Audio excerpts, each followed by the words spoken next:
Hey, Geekscapists, we got a big Geekscape coming up for you. DC Fandome reveals a whole lot of upcoming DC movie and video game stuff that you're going to want to totally know about.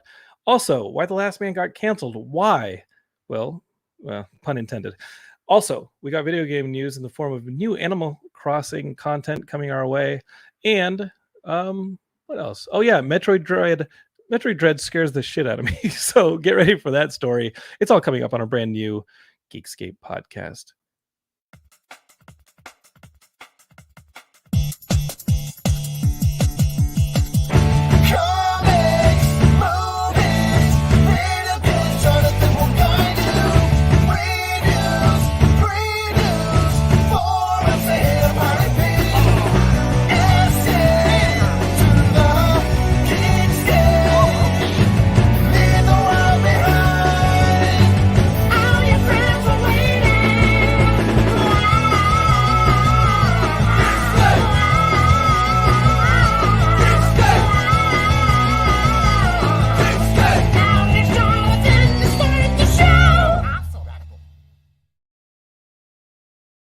Hey, Geekscapists, it's Jonathan. That's me. Like it says in the theme song, it's time for Jonathan to start the show. So in starting the show, I'm going to go ahead and tell you that if this is your first Geekscape, well, strap yourselves in. We talk movies, video games, comic books, TV, all the pop culture stuff. And I talk usually with a bunch of guests. And we kind of either talk about a specific movie or we talk about a specific video game. Maybe they're involved in those things. Or maybe just my friends and I talk about the latest news and reviews. And that's the kind of episode we got for you coming up today. This is episode 608. Can you believe it? 608 episodes. I think the feed actually says there's 750 podcast offerings, always free. The show is always free, and it's available on YouTube, Twitch, Facebook, and now Twitter. That's right. That little hell scroller called Twitter, where people go on there to share their umbrage as we slowly spiral the drain. I think it's actually quickening as we spiral the drain into basically what I think is going to be a Mad Max future, where we're all running around and like fighting over gas and water and, let's face it, other human beings. That is kind of like what Twitter's for. It's like a barometer for just like how foul we can and angry we can become. We are now available on that. So hopefully we bring a little cheer to the Twitter feed. Maybe not, but I'm trying. Okay, this is Geekscape, and let's get to it. We have tons of news and reviews coming your way. Pretty big weekend. So without further ado, I'm going to talk to my panel here. I've got my good friend Derek Craneveld. I mean, if you're going to think, and make something cheerful, you might as well just throw in a Canadian because they love everybody. So there's Derek. He loves everything. I do love. All right, yeah, I'm very excited about most things. Except haircuts, from what I can tell from your feed. What is happening there? Well, I just decided to let myself go about a year and a half ago, more than I had before. So I haven't had a haircut in a while. And then everyone's like, "Your hair's so nice and long, and I love it, and it's so curly," and it's like a fucking frizzball. And, well, that's okay. It's okay. Yeah. It's okay. Let's use this as your kind of like stopping point where we say, hey, let's turn it around here. This is an intervention, if you will. Is that Let okay? Let us know in Derek? the chat if I should get a haircut or not. Yeah. Let Derek know if he needs a haircut and maybe some of that other stuff that, you just do a do-over, do like a makeover. Derek makeover, suggest contacts. Should he shave? Like, what do you think? Maybe color his hair or something. Okay. Well, if this is an actual intervention, Derek, we got to get some friends in on this. People who love you, people who care about you, and nobody cares about you more than probably Michaela, but she's not here right now. So we're going to go with Carlos Lopez, also known as Anger Bananas. Hey, everybody. And Derek, this is an intervention. We need you to cut that hair. It's been a year, but it's time to let it go. It's time to let it go. Yeah. And I can stop whenever I want. Oh, boy. That's a lie. In denial. That's a lie I've used to cry myself to sleep many a night, Derek. That is a slippery slope, my friend. You do not want to start sliding down It's you in Hades right now, I think. That's right. Oh, the game Hades that you and the your own podcast told me to buy. Yeah, that was a mistake. I should not listen to your show again because you hype every game, and then I'm like, I should go buy it. And then money goes out of my wallet, and then time goes out of my life. So... what am I saying? I love Hades. I love playing it. It's a lot of fun. And talking about video games, we have another expert on the show, straight from the world of video games. That's Josh Jackson. He's Hey, everybody. He and Carlos are regulars on the Geekscape Games podcast. Derek is a co-host on that podcast, on top of his own Xbox Game Passengers podcast that'll tell you to buy games like Hades. Yeah, we're gonna get into this, folks. I hope you're doing well. I hope you had a good weekend. It was chock full of news. How was your weekend, Josh, Derek, Carlos? I spent 4 hours trying to buy Yu-Gi-Oh clothes, so that was an experience. Oh, you went to the pop-up. Oh, Yeah, the Hypeland pop-up. Yeah, Spent like way too much money on Yu-Gi-Oh shirts. Sheesh. Okay, so I'm thinking like, I guess I'm wrong in thinking that Yu-Gi-Oh, besides being for punks, according to El Chucho, Yu-Gi-Oh doesn't have like at least like a similar like pop culture presence as pop. I mean, Pokemon's a juggernaut, but there's not Yu-Gi-Oh shirts just like readily available in some places. These ones sound like they're probably limited edition. So Yeah, it's it was done by Hypeland, which I guess is like a kind of a somewhat premium brand. So Okay, they launched the Yu-Gi-Oh line officially today, but they had a pop-up over the weekend where it was cheaper than normal if you waited until the official release, and they were giving away free stuff if you lined up in the heat for 4 hours for it. So holy crap! I- Were you I've- successful? I've lined up for longer for less. Mm. Yeah, I was successful, but I had to show up 2 hours before they opened, and the line not ended so up going around the whole block. It was like right in Beverly Hills, pretty much. Okay, And like the line went all the way around the block. I think by the time it was all said and done, some people were waiting like 6-ish hours to get in. well, so I it was mean, pretty- Beverly Hills is where you go for the discerning fashion tastes. Yeah, like like trading cards on your T-shirt. Yeah. Are you happy with your purchases, or was it one of those things where once you were like, fuck it, I spent 6 hours in this line, I'm getting something regardless of whether or not I'm actually into it? Well, Because that happens too. The funny thing is, I went for the free stuff. I wasn't even really planning on buying There was anything, free but Megan, stuff? yeah, like for showing up, they gave you like free cards and posters and stuff. And Okay. Megan was the one who talked to me into buying a shirt, and then she bought this hoodie too. So we both walked out with something. Okay, but- but you're happy with it, right? Yeah, not happy that I happened to do it the day after I spent much more money on the same brand but Inuyasha. Okay, but So- if like you want to start your own Inuyasha themed gang, you kind of already have like the outfit. Dude, Right, by the time so- by the time all the shipping stuff comes through, I'll be able to pass some stuff out to a whole crew, and we could start rolling, getting this shit going. Let's go. All right, if everybody is similarly sized to Josh, you have a gang that is looking for members. All right, so you can join Josh's anime themed gang and take to the streets. Y'all do okay. I figure y'all do okay.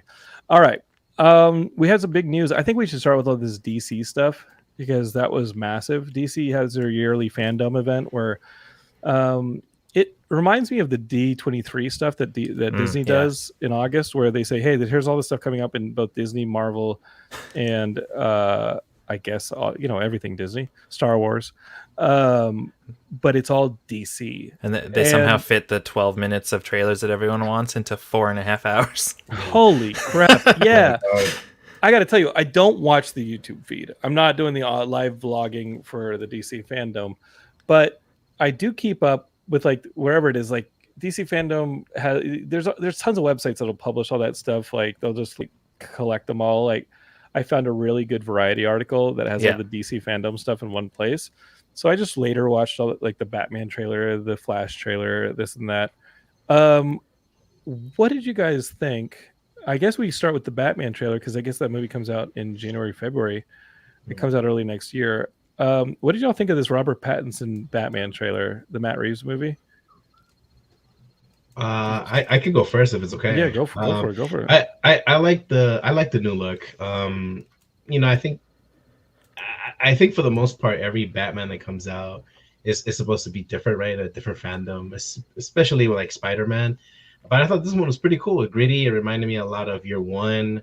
It does give me like a nice perspective on him being like a complete a-hole and not caring for a lot of people and beating people to a pulp. So that's cool. I like because that was Year One Batman. He didn't get his groove in just yet, and I like where this is kind of going. My only concern is what would happen with the follow-up You know, if they were to do a follow up, like what characters continue? Are they we're going to see any of these bad guys die? You know, So I think they've not only greenlit a follow up, but I also believe that HBO Max has asked for a Gotham like GCPD themed series that connects to this movie. So you're going to get a series of, I guess, police procedural type stuff on HBO Max. It might not be. It might just be serialized and fun.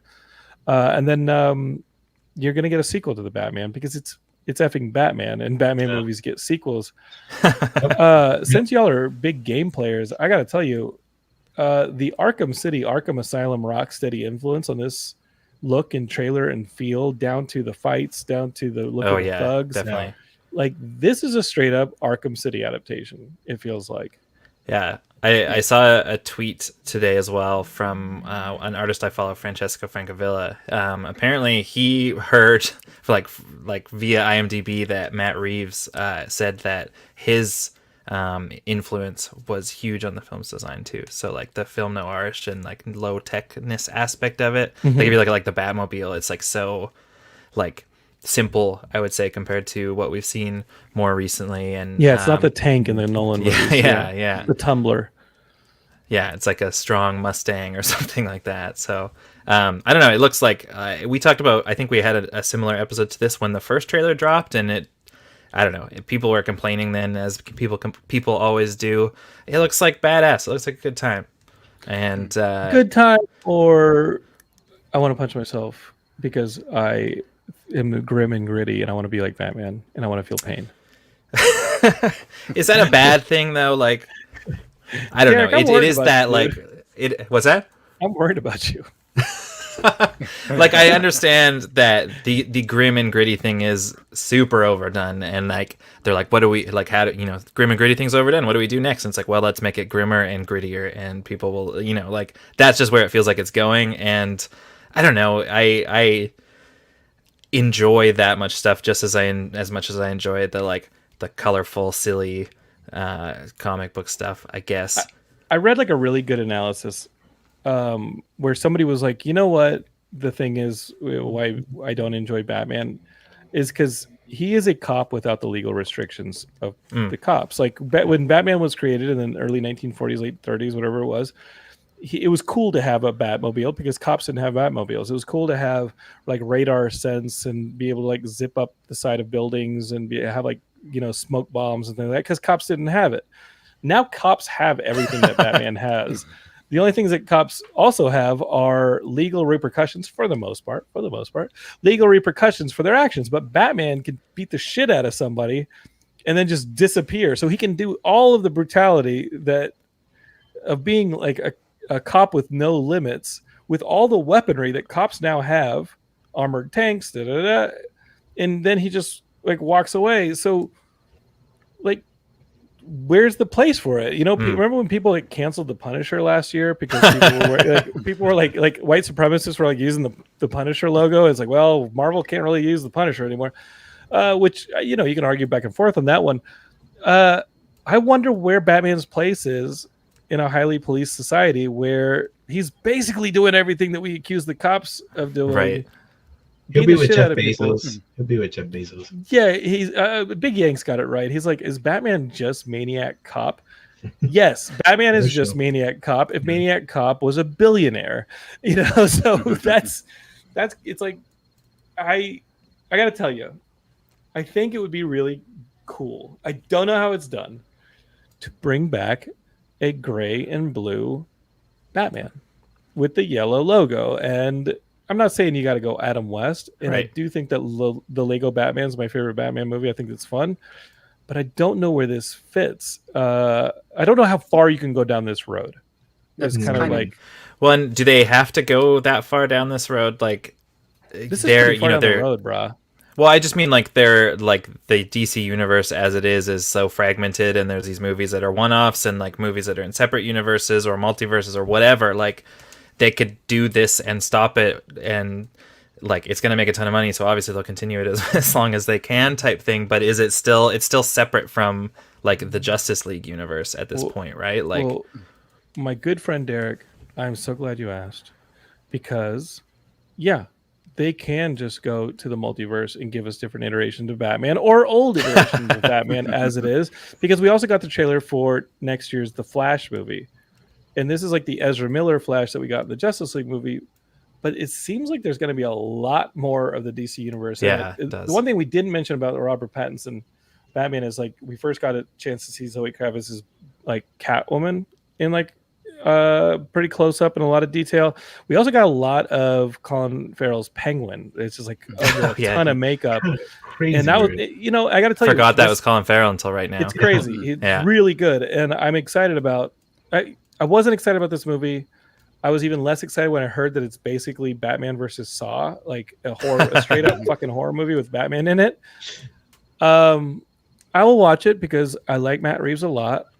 This movie looked like an Arkham game, and I definitely sat through every one of those cutscenes, Right. so why not? But I got to tell you, this Ezra Miller Batman movie, Flash movie, I was kind of excited about this being kind of to DC what Loki was, the Loki series was to Marvel, in throwing open the multiverse.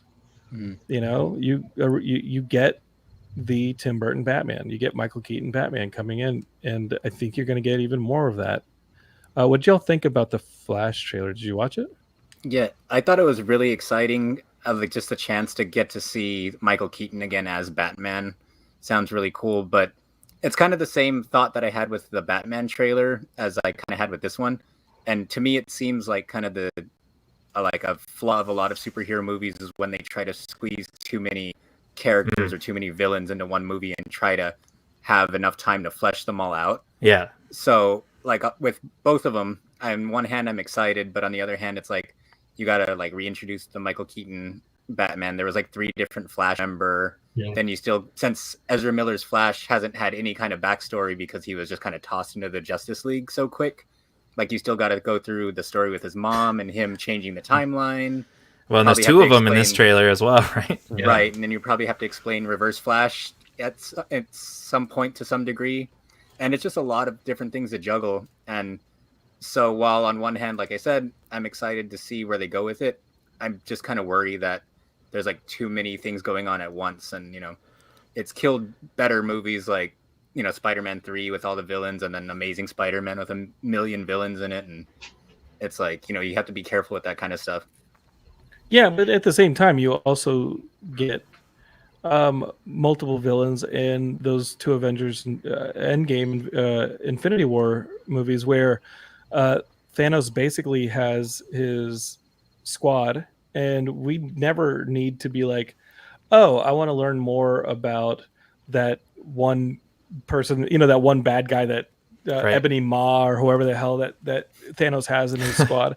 I think sometimes you can just have villains and explore them in other ways. You did have Batman Returns, which is a great one, and I'm going to go ahead and say the biggest villain of Spider-Man 3, Sam Raimi's Spider-Man 3, the biggest villain there was the writer's strike of 2007, because that was that definitely affected their ability to clean up that script, which is that script is rough, and they weren't able to rewrite it during production. So we got what we got. Hope you like your Venom.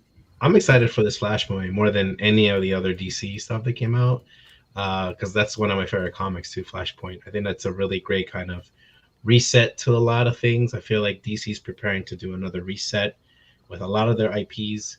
And the new 52? The new 52. So yeah, I feel like we're getting that night refresh, man.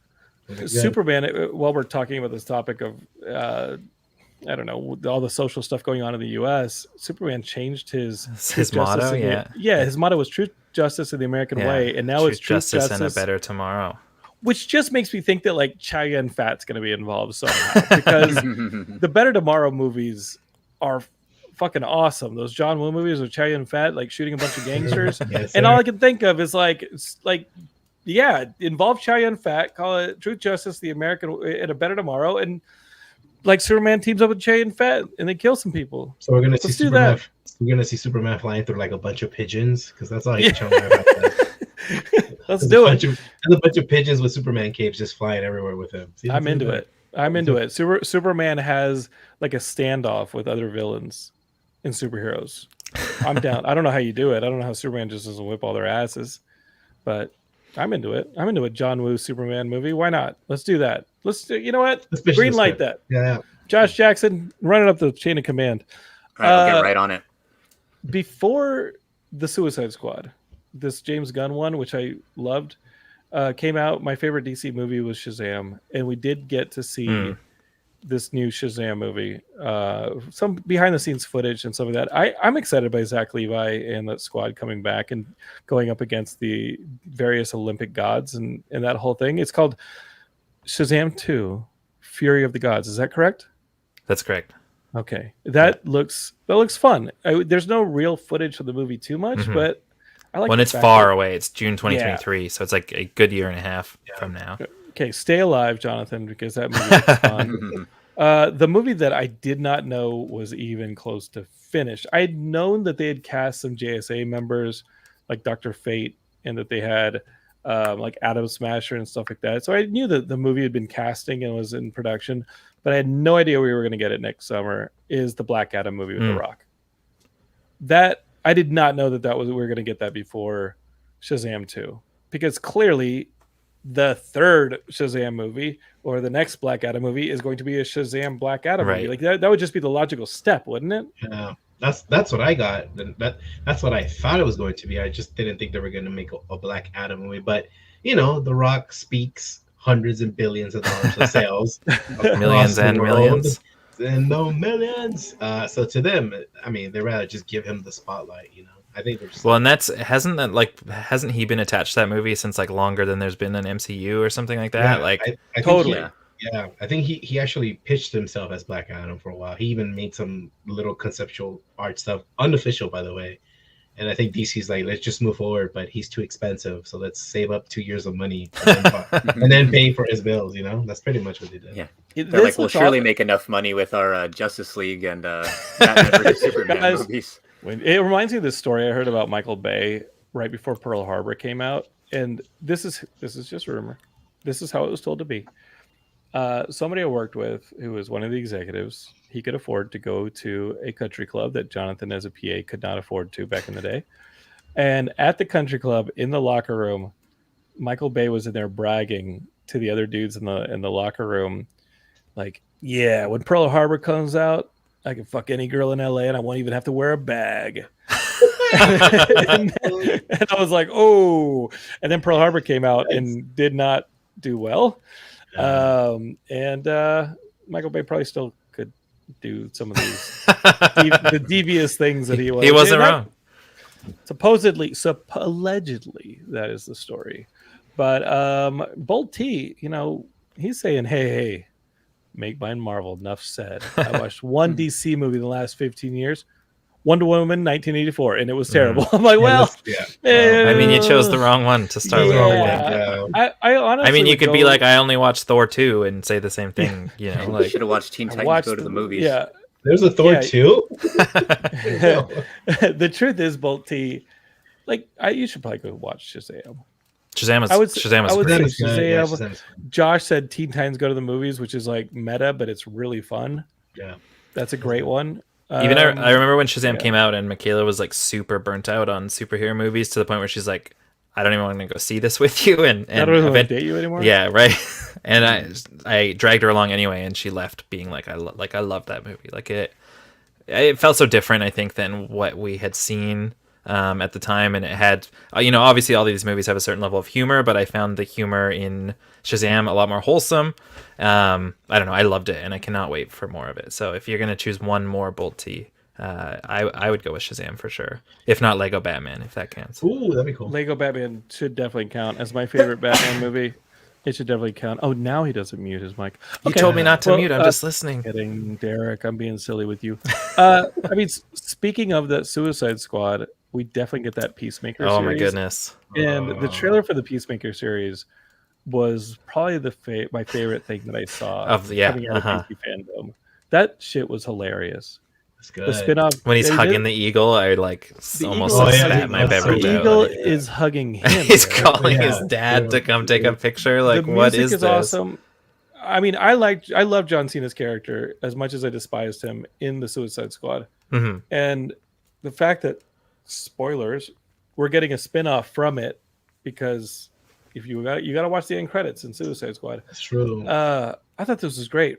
In casting Robert, I was going to say Robert Pattinson again, but casting him as his dad, the T-1000 as his dad, and good.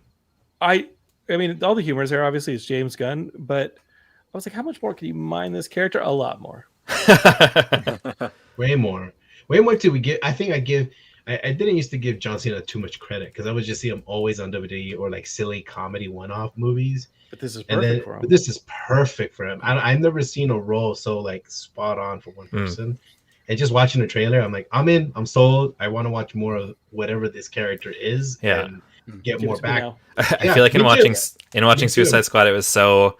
I just felt like I was watching John Cena, and it made it so much like funnier and like better. Like it didn't feel like it was a character for whatever reason. Yeah, and the question we're always asking ourselves whenever a wrestler goes to the big screen is, do they have the charisma or the acting chops to do this? And clearly with The Rock, he absolutely does. Clearly, and I think Batista does too. Yeah. With John Cena, like he is playing such a character close to himself in these that he's just having fun. I'm so down for this Peacemaker series. John Cena really sold me when I saw him in Blockers a few years ago. Blockers was. I caught it on a plane, and I was like, dude, this is. He has like one role, but he plays it so well that you just need to keep casting him in that role, and I think he'll be great. And what about the Marine? Yeah, the Peacemaker trailer. I didn't even realize that James Gunn was attached to the show at first, but I mean, it showed completely through the trailer, and that eagle scene, like you guys have mentioned, it just had me dying. I didn't realize it was so close too. It comes out in like January. They started shooting in January. They started shooting before Crazy. They knew. Yeah. And let's face it, like the Suicide Squad did not do the big box office that people expected it to. Maybe it did great on HBO Max, and Warner Brothers was like, that's good enough. But knowing that the series had started production 6 months before the Suicide Squad even hit theaters and did what it did, or didn't do, as Warner stockholders may think, that's huge and that's great. And I think that people may go back and discover the Suicide Squad John Cena character because of this. Who knows who watches more of the, do people watch more of the streamer? Like, if you release Suicide Squad in theaters, right, which Disney, I guess very smartly, did not do with Shang-Chi. They said theaters only, and Shang-Chi did like 80 million. It did really well. As did James Bond and Venom 2. How much does streaming dent a streaming option, day and date option? How much does it dent that box office? Because maybe that's what happened with the Suicide Squad. But Warner Brothers sat back and was like, you know what? It's getting huge numbers on HBO Max. We're happy with this. Let's keep that Peacemaker going. I just don't know the math on that stuff. Yeah, I think more than anything, merch sold the most for that. I never seen so many people go off and buy King Shark figurines, plushies. They were sold on that character because Sylvester Stallone is voicing this kind of.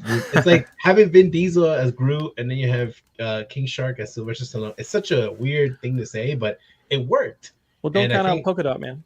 Oh, Polka Dot Man, he's VP, bro. He's VP. But you know what I mean? Like, I think that's what happened is they knew they wanted to play it safe. They had already 2 strikes, right? Birds of Prey didn't do so well, and that first just is. I'm sorry. The other movie I don't talk about because Joker's in there.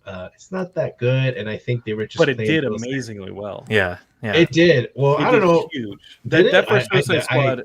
That first Suicide Squad movie made well over $100 million that weekend. Oh my god! It did huge. Money. And I think for the most part, the Birds of Prey movie was a modest hit and did well. But this movie was awesome. It should have been in theaters. It did the worst of all of them, and it was the best of all of them. I mean, there's no way streaming didn't affect it. I feel didn't In the Heights have a similar thing where its box office was really low, but it was on HBO Max on day 1 too. Yeah. Well, and how many? That's got to be bringing so many people to HBO Max though too, and even at the point where Suicide Squad came out here, like I wonder how much, like obviously international and Canada especially is a small market, but like when Suicide Squad came out, like I'm in a spot where even today when I ask anyone I know, like, have you been to the movies yet? Have you watched anything in the theaters? Like I'm the only one that is going apparently, and every movie I've been to, there's 5 or 6 other people in there, like, which it's wild. And like nobody that I know that lives like not in the United States has seen this movie. or is going to theaters at all. So like, I don't know, like if we had an option like HBO Max up here, like I think like it would be huge, and it would be a blowaway hit for something like that here, and it would get so many people to sign up. And with something like that in the States, like I don't know what their subscription numbers are like yet, or if they've published that or anything like that. But like for Justice League, supposedly the Justice League standard cut did not give them the subscribers really they wanted. But they ran an advertisement a few years earlier called the actual Justice League movie in theaters that I don't think did a very good job of being like, hey, you got to check this out. But hey, this is pretty tight. Just the idea that like, hey, give us $14 a month or whatever HBO Max costs, and like you're not comfortable going to the movie theater yet, like that's fine. You can watch all of these movies on the same day that they come out in theaters. And plus, like their library as a whole is really good. But the fact that you can watch these movies on day one, it seems unbelievable to me. I don't understand how HBO Max then limits here in the States, Suicide Squad's already off HBO Max. I'm like, where does it have to go? Movie. Like you weren't gonna watch it in the first 30 days, but now you'll go to the theater to see it or something. Like pump the Blu-ray. I don't know what. Yeah. I don't know what the logic is there, because obviously when something's on Netflix, it lives on Netflix.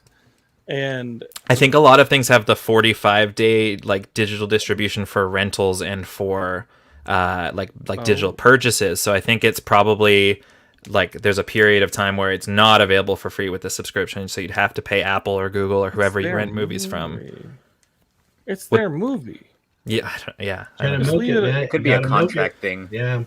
Wasn't there a theater that tried to sue Universal or something like that because they had a deal saying they had like AMC. Exclusive theater rights? Yeah. AMC was going to get rid of their deal with Universal because of that thing. After the Troll World Tour came out, and they were like, no, you do not get to get all the profit from the Troll World Tour. AMC wants Troll World Tour money. Didn't Tenet have that same problem as well? Yeah, Tenet, I think, was like, we are going to be in the theaters at IMAX no matter what, and we're like, okay, wait and see. No. But I would say to Derek's conversation when she mentioned why were people kind of hopping, I think what happens is that your curiosity ends at HBO, and then you see all the acquisitions they have. Like they have the entire Batman animated series, right? Yeah, Batman Beyond, the Harley cartoon, which I think is hilarious. If you I've not seen the Harley cartoon, but seeing the trailer the trailer in this DC Fandome stuff, it looked hilarious. It's really good. Ian Kerner won't shut the hell up about it. It's really good. He won't shut the hell up about it. I would say, as much as excited I was about, I love the Suicide Squad. You know what I was really excited about? The Rocksteady game Suicide Squad. It looks like it has co-op, and you can play as your King Shark and Captain Boomerang. It looks Killshot and sounds awesome. And Harley Quinn. I was disappointed that, like, when did this game get announced? Like, it was quite a long time ago. Yeah. So like a year, and we're a year down the road, and you didn't show any gameplay at this event. Like, that was a big disappointment. But like, the game looks like, I love the fact that it's current gen only, so they don't have to target PS4 or Xbox One or anything like that. You have 9 Xboxes. I mean, if you tie them together, they get even more powerful. So anyway, Derek's the only person who got multiples of each. Josh can get multiples of each, but he's nice enough to sell them to his friends and share the wealth. Derek's up there hoarding in Canada. Yeah, I only have 2 Xboxes. Which are the Series S, which is the second one we bought. You could go on Amazon right now and get it delivered tomorrow. Like, that is not a hard console to find at this point. Not in Canada. I don't know about the States. I can't. I guess I'll just play Hades. Well, the Xbox mini fridge comes out tomorrow over here. I don't know if you're planning on getting that. What is that? I'm getting it. Yeah, when they first showed the Series X, everyone joked that it looked like a refrigerator, so they're actually coming out with a refrigerator that's like a mini fridge that holds like 10 cans and like a couple of snacks. It was funny because they announced that, and they were like, oh, it'll be available for order in Canada and the US via Target, and then Target doesn't exist here, and Target.com, you cannot put in a Canadian address. So like 4 hours later, they were like, actually, this won't be available in Canada via Target. We're trying to figure out something else. So Josh, you got some work to do to get Derek his. They're going to be selling it through the store, the Xbox Gear store, at some point in December. It sounds like, but I thought that was pretty funny. What's the story on this? I mean, this sounds amazing. It's a really funny corporate joke. How much does this thing run, and does it have features beyond just being a fridge? No, it does think not it's have 100 features beyond being a fridge, and Well, it's it does have $99 US US dollars. Oh, it has a does USB have, port, so you can USB charge your ports, so you devices. could- Yeah. Yeah, you could plug in your controls into the fridge while you Yeah. play. So, It's not and I think it bad. makes all the Not same bad. sounds when you turn it on and stuff. Okay, but I think when the Series X first came out, they released a full-size fridge too, but they only gave it away. They sent as, it to like a couple promotion YouTubers and and like Snoop Dogg. how big? well, is and they this had the mini fridge. It holds like It's 10 mini cans, so I like. But it has to be Monster. It has to be Mountain Dew bro. So or that's something. Monster's Like PlayStation shit, man. that. Yeah. I'm Okay. putting Modelo's in there. That's what I'm doing. I'm thinking ahead. I'm thinking way ahead with this. Modelo Yeah, it's- time anytime, bro. That's insane. I am looking forward to this Suicide Squad game. I did not see the Court of Owls trailer. I just didn't get to it, but Yeah. that looks. I mean, I was already sold because it's like the Bat family as co-op. Like, yeah, it And that sounds looks fun. Yeah. I struggle with that sort of game in that like it's Can we talk about this, Derek? From Geekscape Games, it sounds like yeah. when you can't figure out fucking Viva Pinata. Viva Pinata is really hard. Viva Pinata is Josh, complicated. I'll tell me stand how up hard for It's Viva that. Pinata complicated, is. but I wouldn't call it hard. You just need to know how to like breed fictional creatures. I mean, I wasn't that like I checked out of Pokemon like before they had the daycares where they would breed and stuff. So that's So, like, the second game? That's the problem there, Yeah. Derek. I mean, was that in like Gold and Silver? I played Gold and Silver. Those were is the your last problem ones. not like Gold video and games or Silver's is where it it patience? debuted, yeah. Video games are what? Is your problem video games or is it patience? Oh, Derek? probably It's a- both. You're telling me you don't pick up this Viva Pinata and you don't immediately be like, "Hey, I wonder if that llama over there, that llama pinata can." I never even saw a llama. Okay, I was promised llamas, and you never just thought like that. Like, hey, that one looks like a ferret. I wonder if it can bang the snake. You never just thought that. no, I didn't. You didn't play Viva Well- Pinata to see like if the animals could. Oh, Derek. They were just eating each other the whole Limiting your time. Like, imagination, man. Yeah, bro, Derek. what's No. up? Come on. But like the funny thing too, I one of those poor souls that still follow the Avengers subreddit for the game, and like Oh, boy. everybody's pretty much just moved on, and the whole sub. It's almost like remember when Arrow turned into a Daredevil sub for a little while because they thought Arrow sucked so bad. It's almost turning into like a Suicide Squad / Court of Owls Oh, yeah. sub because everyone's just like, all right, time to move on. I hope those games are good, but.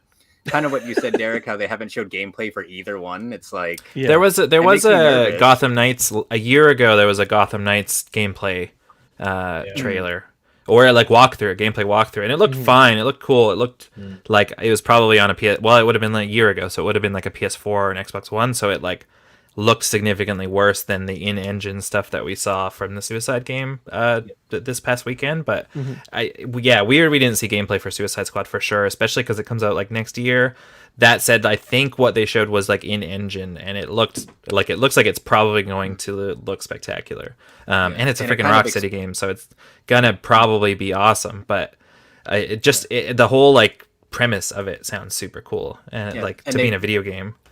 And they pretty much gave away why we're supposed to kill the Justice League, which I thought was cool. Like they didn't spell it out, but if anyone who knows anything about DC pretty much had an idea of what's going on. So that was cool. And then speaking of how Carlos is talking about Sylvester Stallone being King Shark, did you guys know that Samoa Joe is King Shark in the game? Oh no, really? Really? Yeah. I remember meeting him like 20 years ago at a Ring of Honor event in Philly. Mhm. He's the nicest dude. Mhm. Yeah, I really met him nice at guy. E3 one year, and dude was super nice. That's awesome. Super nice guy. So that makes me happy. I'm glad to see that That's dude's cool. doing his thing. Congrats. Yeah, Must have given him something to do between injuries. yeah, Oh, probably. Yeah, that's Oh, right. that's just the reality of the profession. Yeah. And then just with Court of Owls, I'm just excited to hopefully play a game where Nightwing doesn't get killed off like a fucking idiot again.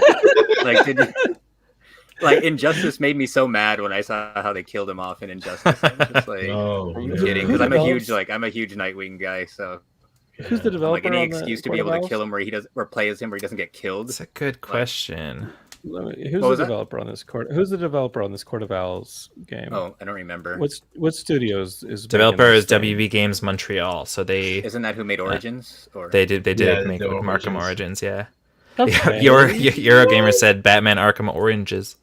Is that okay? Like, were we down with I the thought Arkham Origins? Arkham Origins I thought was really fun. It was like the worst Arkham game, but the worst Arkham game is still an Arkham game. Okay. I thought it had excellent boss fights, but like worse everything else, Yeah. including bugs. Yeah. I remember it being really buggy. I remember buying it on the Wii U for some reason instead of like one of the other consoles, and it did not play very well. What the hell? I think it had some like Why? gimmicky. It had some gimmicky Wii U gamepad like feature, and I'm a sucker do for gimmicks, this. so obviously that was the one I bought, and it played very. That's why you poorly. have 9 Xboxes. 'Cause you're like, never again. I Never rented it again. on I Wii tried U, to throw a so batter- that might explain I some tried to things. throw Yeah. a batarang and I broke my window. I threw my Something game like pad that. across the room. Wow. So speaking of video games, Derek may or may not be good at. We've got this update to Animal Crossing. I don't have the patience for Animal Crossing. What are you talking about? You hold up, okay, Derek. Don't take out your anger on Animal Crossing, okay? This is supposed to make you Lay off, happy, bro. Lay off, okay? Don't pull a Tom Nook and get mad at us. So, Animal Crossing New Horizons is getting this new feature, a bunch of new features in November. Some of this is free, some of this is not free. Is that right, Josh? Yeah. So basically, almost all of the new content that's coming is free. And then the part that you have to pay extra for, it's essentially a sequel to the Happy Home Designer game on 3DS. But instead of Joe's being- favorite game. Yeah. But yeah, instead of being like a standalone game, it's just part of this. And they're saying that some of the house designing features in the DLC are going to also carry over to the main game, so you'll have more control when it comes to designing the interiors and all of that. Okay, let me get this straight. You're gonna get a bunch of whole new free crap, and then if you played Animal Crossing Happy Home Designer, you can migrate some stuff into this game from there. So your 3DS get turned on again after a year and a half of not turning it on at all. Well, not the 3DS version, like this paid DLC is essentially a sequel to that, but It's that's like a also on separate Switch. island Oh. that you go to, isn't it? Okay, so your 3DS is gonna stay over on a shelf somewhere untouched. I don't know when the last time y'all like played your 3DS. I mean, when's the last time you guys played Animal Crossing? I mean, I played my 3DS to prepare for Metroid Dread, trying to play the Metroid Samus Returns game that they made before this. Okay. Yeah. So that's worth going back for. But yeah, I haven't played Animal Crossing since my inventory maxed out, which is usually when I always stop playing Animal Crossing. Which is getting doubled as part of this update, isn't it? Yes, I'm going to have to jump back into it now. Yeah. I liked the Mario stuff. I thought it was cool that whenever you lay a pipe, whenever you put like 2 pipes on the I almost island, say lay a pipe. Yeah, whenever you lay that, whenever you pitch a loaf on your island, whenever you lay the pipes, the Mario pipes, the warp pipes on your island, you can warp pipe to another part of the island. I thought that was kind of cool that you could use the pipes to not have to walk your ass across the island. I thought that was a fun Mario themed thing. But there's just not enough on this game for me. I don't know. I think this one tears it. I don't know if I'm going to go back and do this. Obviously I'm on my Switch. I'm playing Hades and Metroid Dread. And Metroid Dread, I have not put a lot of time into, but I am definitely a fan of it. I think it looks awesome. I think it plays awesome. Once you get the controls down, I think you're rocking in this game because I actually think that these controls this is kind of where I wanted a 3D. I know I've said it on the show a million times that I wanted a 3D Metroid. I want another 3D Metroid. I want another 3D open galaxy Metroid. And I like the idea of that on a Switch. I like the idea of that with some of the waggle we got in the original 3D Prime Metroids. But this game, it feels like some of the controls take a little bit of time to get used to. I am just only at 22 missile tanks, so be patient with me. But am I wrong in saying that this game also early on scares the crap out of you when you start getting hunted by this killer robot through the level? That's some intense crap. Yeah, it's excellent. I love games like that where you have this like unkillable monster that's chasing you all over the place. It's so awesome. And it's something I never expected from Metroid. So when that started, it was just such a cool surprise, I feel like I don't like that. Like when I never played Resident Evil 2 until the remake came out, and as soon as Mr. X showed up, I like lost interest in the game because I'm like, Derek, I'm already you've too spooked. established that you're not good at these games. I'm already too spooked from all the zombies. I'm taking my time because I want to explore things and I don't know what's going on. And then like he's just in every room you go in, basically. I don't know. It made it too stressful, which is I understand is the point. But yeah, You got to step up, Derek. See, for me, I feel like it's a little bit different just because with, say, Resident Evil 2, I agree with what you're saying. Like in that game, it felt like a hindrance because you're just trying to play the regular game, but this monster just keeps interrupting you. But with Metroid, at least I haven't played too far in it either. But so far, those monsters are part of the puzzle of that area. Okay. Yeah. So it's kind of built. Escaping them is built into the level design, and they're kind of locked in a very specific zone. So if you start getting stressed out or you want to take a break and think about it a little bit more, you can go leave do those other areas stuff, and it doesn't follow you anymore after a certain boundary. And when they do catch you, the cutscene is so fast, and it's not like it sets you. It's not like it puts you back to like a save chamber or a place like that. It gives you a checkpoint that you go back to right before you encounter that area. So, the areas aren't huge. The areas are basically one or two puzzle pieces of getting around it. It's either being chased by the monster in parallel, so like it can't get to you because of a column or something, and you have to kind of race your way up platforms and that kind of outrace it in a sense, so you can get further along before it can actually cross that pillar to get to you. Or like the sequence that I'm in now, it took me a while to figure out, but if I survive long enough and find myself to a certain corner, there's a pressure switch that I sit on, that I can stand on, that releases water, and then by the time I'm standing on it long enough, the robot starts to catch up to me, and I have to kind of escape and come back to it, because if I stand on that pressure plate long enough, a certain part of that area fills with water to raise a platform, float a platform up, so they can access another area and escape and move on with the rest of the map.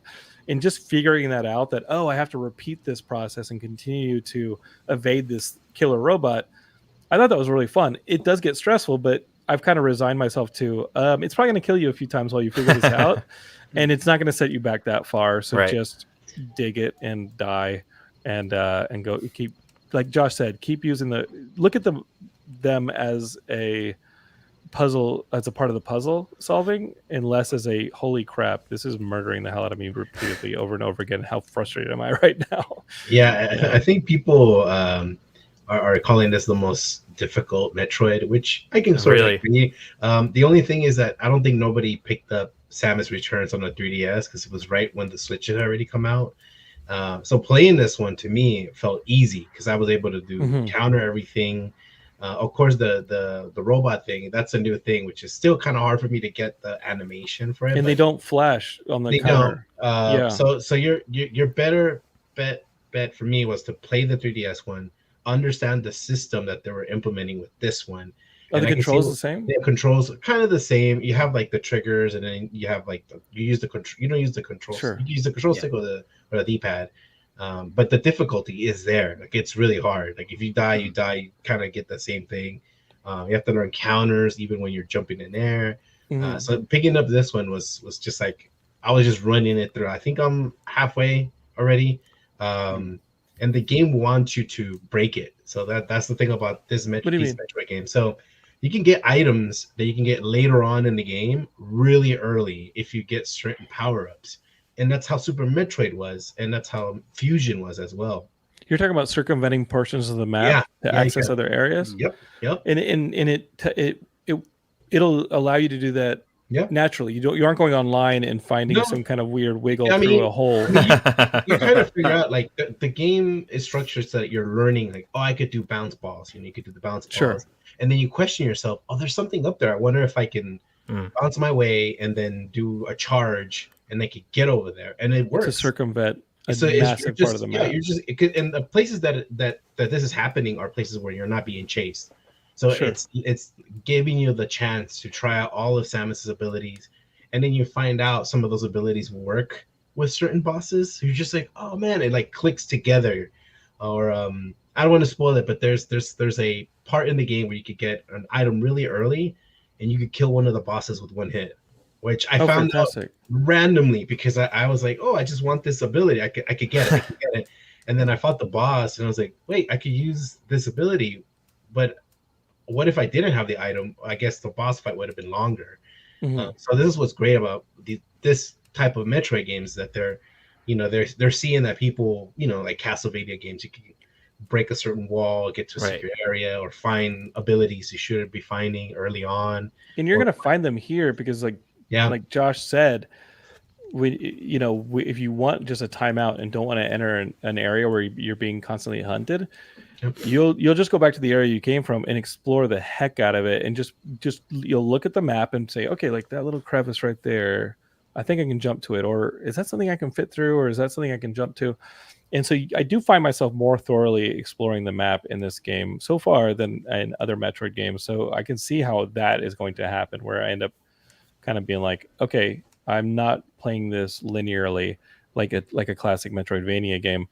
That being said, it goes back to my argument that the next Metroid game, please, should be open galaxy. It should be an open galaxy game in the same way that we have that we did that with the Zelda franchise and the Mario franchise before that, way that we have an open world game where you explore different portions. And if you're not ready for that area, then you don't have the suit upgrade for that area, or that, asteroid belt or planet or derelict ship or whatever the heck you want to put out in this game. But I would love to see Metroid go open galaxy. I've said it a million times before, so I'm throwing it back out there. I mean, who You're going knows? to accidentally will Federation Force 2 into existence. Watch. Oh God, no! from the creators of Mitomo comes. Oh, you had me at Mitomo. Okay. You had my interest. Now you have my curiosity. Now you have my attention. All right. So that's what's going on in gaming. We got to talk a little bit about this depressing news that Derek's going to be really sad about. I'm talking about the delay of the Marvel movies because of the strike. So the strike may or may not happen. They said the IATSE strike got avoided. I will not be surprised if they delay Spider-Man No Way Home because it's so late in the stage right now but the dubbing and some of the effects, they can't possibly be done for a December release. And I'm talking about the international translations and dubbing. That stuff's all union. I would anticipate Spider-Man sliding. And one of the if they go back to a strike, the union members have to vote on whether or not they're going to strike or not. I thought I'd read it could be 4 or 5 weeks before this vote even happens, and that they would just work until then. Like surely Spider-Man would be probably finished by then. Yeah. That being said, Marvel ain't messing around, and I know we're getting Hawkeye. We had a great new Hawkeye trailer for Hawkeye. We get 2 episodes Thanksgiving week, but Marvel went out today and they delayed their 2022 slate and said, okay, we got to push. I think, I don't know why, maybe it's a crowded marketplace or what. I think I needed a breather myself, but Doctor Strange Multiverse of Madness, we thought we were going to get it March 25th, and now moves to the big May slot that Marvel has had since Sam Raimi's Spider-Man 1, or maybe I think since X-Men. I have to double check that, but I think maybe Bryan Singer's X-Men was a May release. But that first weekend of May has always been a Marvel release weekend, definitely since Sam Raimi's Spider-Man. And now we have it on Doctor Strange Multiverse of Madness on May 6th. That being said, the May 6th slot was already Thor Love and Thunder, which goes to July 8th of this summer. And Black Panther, which was July 8th, is moving to November 11th. And that's it for this year. As far as the other Disney stuff, we were supposed to get the new Indiana Jones movie on July 29th. That ain't happening. We're going to get it the following summer, June 30th. There's another Disney live action movie. No idea what that was. It's been removed from the schedule entirely. It was supposed to be next summer. But the domino shift keeps going with these. Mm-hmm. The sequel to Captain Marvel, The Marvels, was supposed to be 11/11/22. That's the date that they gave to Wakanda Forever. They moved that to February 17th, 2023. Ooh. And that was supposed to be the Ant-Man and the Wasp Quantumania. So that has moved to July 28th, 23. The one that didn't move that we know is Guardians of the Galaxy. That's sticking to that May 5th, as Jonathan says, first weekend in May date.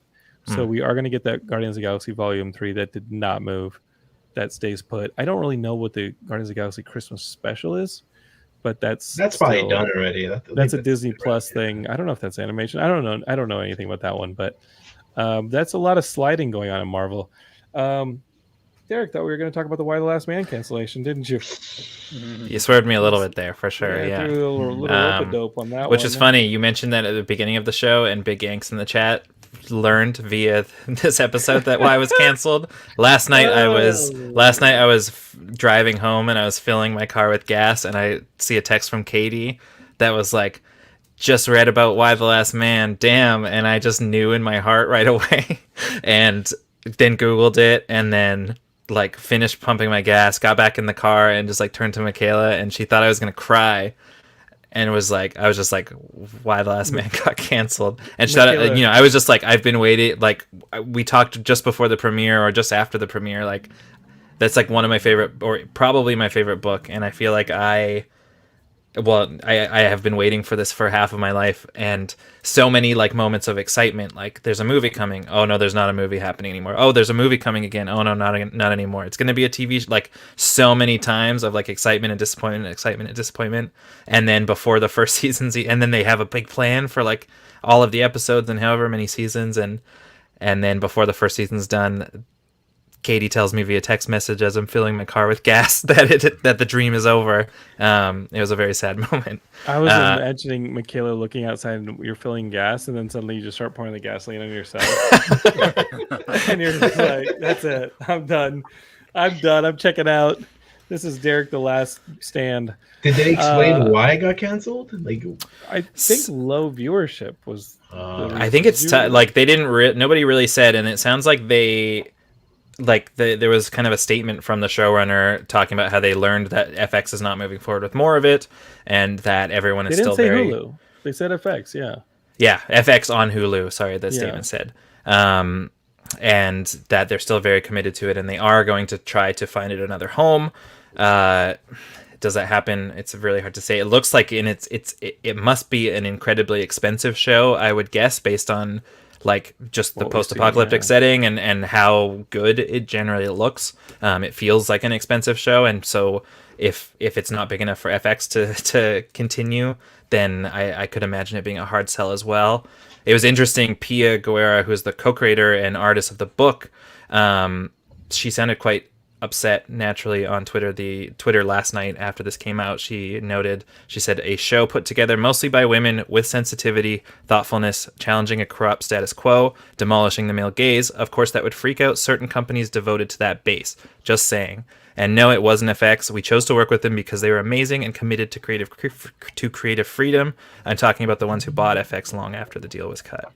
Yeah, and that's something that happens a lot, where you have a regime change based on a purchase or just a regime change, and there's a little bit of house clearing. And maybe Disney bought FX in the Fox acquisition. They had a major, they now own FX. They already had a piece of Hulu, and they looked up and they were like, yeah, we don't necessarily get this. This was the old regime that got this. That being said, I think the show was a really fun expansion on the comic. I know that there have been complaints online that it's not faithful enough, and it's not faithful. I don't think they're going to go into your house and rip out your comics. I don't think they're going to. You still have your books. And I've loved the things that they've expanded on. Like we get so much more hero and so much more of the Washington stuff, which is interesting. I'm finding that very interesting in the series, and we're getting so more of it than we really got in depth in the books.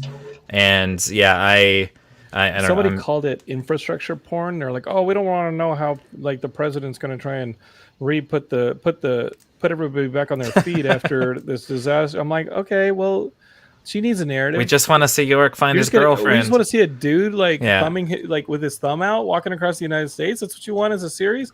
I hate to tell you, I love the series. I think it's great. I didn't like that ending. And I know a lot of people who didn't like that ending. And the TV show was setting itself up to be more expansive, involve more characters, and give it a better chance that if you didn't like the ending, if they kept the ending from the book, there's a lot more characters whose stories they can satisfy, and it gives a chance for those stories to be satisfied as well and have a better ending. So I don't get the hate on Why the Last Man. I think that's misplaced, and I really think that it's dangerous to cancel a production that is predominantly done by women and has a bunch of that stuff going for it. I'm thinking about Glow. Glow is a series that I wish got that fourth season, or at least some kind of movie to finish it up. That story is not finished. It's a female showrunner, predominantly female cast and creatives. Yeah, these things need a chance, and I'm not just saying like, oh, only finance it, because I know this is a business, but like Breaking Bad was about to get canceled and they didn't. They gave it a little bit of time, and it caught on. Remember that? And you're at the point here. This has been how many episodes have aired? 6, 7? Like I think it's a 10-episode season. It's 10-episode season, yeah. And I think there's 8 just came out. Okay. And also it's like in a lot of places it's very hard to watch. Like it doesn't stream anywhere in Canada. You have to have cable and you have to have FX on cable to watch it. You can't subscribe to FX without having cable. I have a Hulu account, but okay, never mind. but which doesn't isn't a thing here. So that's very few people that would be utilizing that. So yeah, like I think it could if it had a chance and if it had time, it could go big. Does it get picked up? Is someone else going to pick it up? Like, I could see, it's somewhere like HBO or something would have a budget. They're about to have a huge post-apocalyptic series with The Last of Us, though. Is there room for 2 of those in the same company's slate? Crossover. Probably not. Crossover. Also, of course, HBO Max makes sense because Vertigo being a DC property, like, it kind of fits home there. But then you've also got like somewhere like Netflix, which also has like Vertigo stuff happening with Sandman, and was Lock and Key Vertigo as well. Lucky Q was not. It was IDW, but IDW, similar content. So I mean, Sweet Tooth was. Yeah, Sweet Tooth was Vertigo. Thank fuck Sweet Tooth got renewed. Like, I'm in. If Sweet Tooth got canceled, who knows? Like, I really loved This is not comic book related, but Heels on Stars was so good. And is that going to get a second season? Who knows? Derek's like, I got to go fill the car with gas again. We just filled up. And then you look outside, and Derek's just like sitting there putting gasoline on himself. Not this time. This one broke me. Bolt T says Preacher is my favorite book, and the TV series is no one's favorite show. I don't even like bringing up Preacher in conversation anymore. Yeah, well, we're sorry about that one, man. Really sorry about that one. That one surprised all of us because we really enjoyed Preacher. Yeah, so I'm sorry, Derek. Let's just cross our fingers. Let's hold out hope that a Netflix or a Tubi or what was that one that you liked that we had for like a week? Quibi? Yeah, it's maybe Quibi. You don't even remember the name? No. Voodoo. It lasted for, so let's just hope somebody picks this up because I thought everything about it was really, really good and well done. I agree, yeah. Yeah. All right, friendos. That's what we got for this episode. I think we learned a lot about ourselves and each other. I think we had ourselves a little talk, a little catch up. We learned that Josh is willing to wait in line for anything, pretty much. I mean, if it's not that, it's like the WWE pop-ups at WrestleMania or this and that. Like, Josh is always waiting in line for stuff. That being Ninja said, Amiibo, we waited overnight for that one, remember? We did. So that being said, like, Josh is really good, and he's the man with the plan. He is our personal Shades. Not only that, he found me a Metroid Dread amiibo, and I'm going to find out a way to get it later this week. Is that right, dude. Josh? Yeah, I have it right. Is that the 2-pack, the Metroid Dread 2-pack? Yeah. Yeah. All right, Josh, if you get an extra one, holla at your boy. I actually did order an extra one by accident, so I got. Oh, really? Oh, yeah. You better. He's good, Carlos. He'll meet you outside of Toys R Us, and it will be 2 times retail. So Josh, maybe games. All right, so Josh, maybe I'll drive over there. Let me see, Thursday, Friday. We'll figure this out. I'll do a little Shades pickup with you. Take you to coffee, figure this out, and get you going. Okay, buddy. Yeah, Josh is good. You can hear more Josh, Carlos, and Derek on Geekscape Games. Subscribe to it, and you know what? We got like 18 shows here on the network. Just search for Geekscape. You can subscribe to all of them. We got everything from horror movies, the horror movie night, folks. We got the wrestling. We've got what else we got? We got music with One Hit Thunder. We got female filmmaking. We've got comedy podcasts with 91 Docky Lane. We got a full network here going on with Geekscape. This is just the flagship show. This is just the what do you say? This is like the little introductory drug. You get it free, and then you're like, oh, I'm hooked. And now that you're hooked, subscribe to it. Not only that, hook your friends. Okay, psst, psst, psst. Hey, you over there, want to hit? Tell your friends. Geekscape's here for them. Maybe hit that share button right now and send it over to their device and be like, hey, why don't you do a hit of this? A bunch of nerds talking video games and comics and stuff. Yeah, right up your alley. I'd love that if you did. I really would. Maybe leave a review on one of these podcatchers you listen to, like Apple Podcasts or maybe the Spotify. That helps us out. That helps our visibility, helps us grow the network. We got a lot of cool stuff coming. LA Comic-Con, we got some panels going down. Maybe you'll see some of these fools on those panels. Maybe you'll hear from them. It won't be Derek. but we'll be present. Anything else to add, my friends? We did the solicitation. We did the coverage. But we didn't we're get the good. Crypto the Superdog game. Well, Josh, I think it's perfect for Geekscape Games to talk about that. All right. I think that's Game a of the perfect year place for it. 2021. I think maybe. Geekscapists, we love you. You can find them on their socials. Carlos's socials being Angry Bananas, everything. okay. Anyway. Derek's socials being he's not social. That's why he grew his hair out. He hasn't seen the sun in 5 days. I'm just kidding, Derek. This is not. I'm not pale based on the light. This is my actual skin color. What are your Going socials, for my the what friend? we do in the shadows look for Halloween. I'm at D that's a Cranevelt show. on Twitter.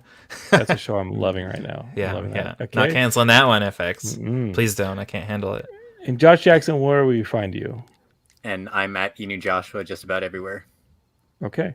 I'm at Jonathan Lennon on Twitter. You can find us anywhere. Just look for Geekscape. That's on all the different platforms.